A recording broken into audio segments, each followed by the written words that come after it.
Съборното послание на Яков 2:21 и 22 стих, 23. Авраам от 21 стих. Авраам, нашият отец, не се ли оправда чрез дела, като принесе сина си Исаак на жертвеника? Ти виждаш, това е 22 стих, ти виждаш, че вярата действа заедно с делата му и че чрез делата се усъвършенства вярата. 23.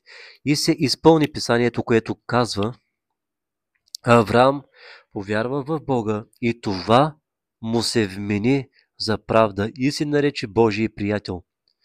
И после надолу четем, виждате, че чрез дела се оправдава човек, а не само чрез вяра. Така също и блудницата Раав не се ли оправда чрез дела, когато прие пратениците и ги изпрати бързо през друг път.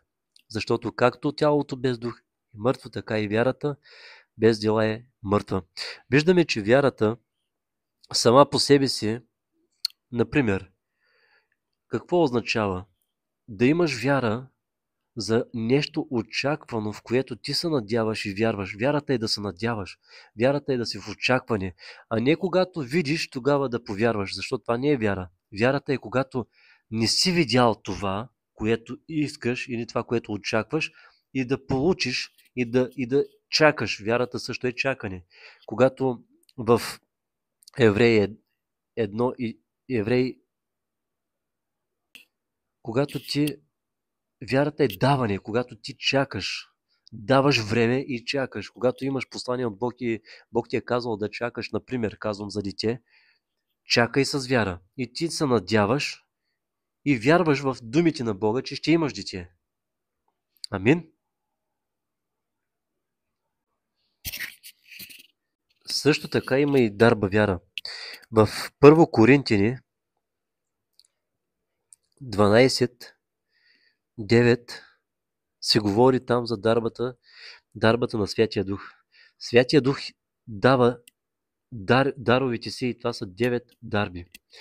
Аз няма да ги изреждам всичките в момента. Една от дарбите е дарба вяра.